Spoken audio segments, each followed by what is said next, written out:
पहाड़ टूटकर गिरने से बंद हुआ बद्रीनाथ हाईवे अब खुल गया है। कल दोपहर को जोशीमठ से करीब 8 किलोमीटर दूर विष्णुप्रयाग के पास पहाड़ का एक बड़ा हिस्सा सड़क पर आ गिरा था। यह लैंडस्लाइड वहां पर हुआ था, जिससे करीब 15,000 यात्री फंस गए थे। तीर्थ यात्रियों ने सेना के जवानों की तारीफ की।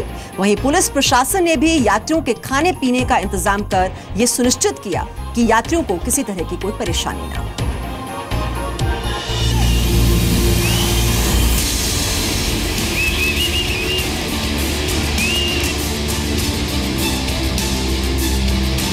ये तस्वीरें शुक्रवार दोपहर की हैं, जब बद्रीनाथ मार्ग पर भूस्खलन के बाद अफरा तफरी फैल गई थी।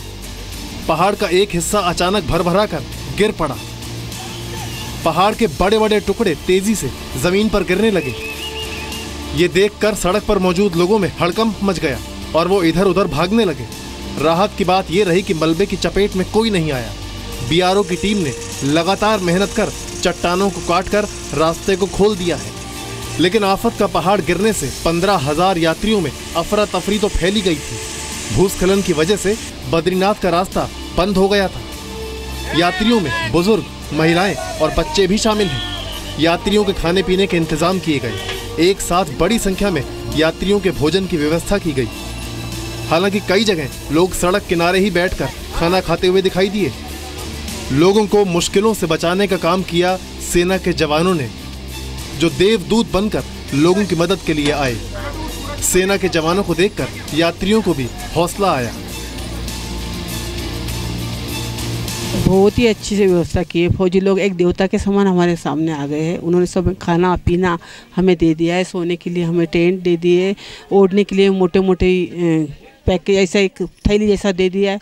हमें बहुत अच्छी नींद भी लगी, लेकिन टेंशन है हमें घर जाने की हमें पड़ी है अभी। बस हमारे ऊपर आने के बाद हम तो डर गए थे कि रात हो गई और हमारा कैसा होगा। तो इधर आके हमारे रास्ते में मिलिट्री वाले सब मिल गए। उन्होंने हमें हाथ से पकड़ के ऊपर लाया, चाय पिलाई, नाश्ता दिया, खाना दिया, कपड़ों दे दिए, दवाइयाँ दी। और हमें इतना उससे आदर मिला कि हमें लगा कि हमारे लिए वही भगवान है। इन मिलिट्री वालों को देख के हमको थोड़ा अच्छा लगा।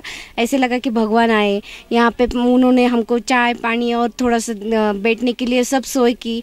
बहुत अच्छा है। जोशीमठ में यात्रियों के लिए रिलीफ कैंप खोला गया, जहां खाने पीने के साथ साथ यात्रियों के ठहरने के भी इंतजाम किए गए। बद्रीनाथ से हम लोगों ने यात्रियों को नीचे उतारना शुरू कर दिया। विष्णुप्रयाग से पहले एक रास्ता है, तो वहाँ से हमने घोड़े, खच्चर और कंडियों का इंतजाम कर दिया है। और कुछ यात्री जो पैदल चलने में इच्छुक है वो भी आने के लिए तैयार हो गए हैं।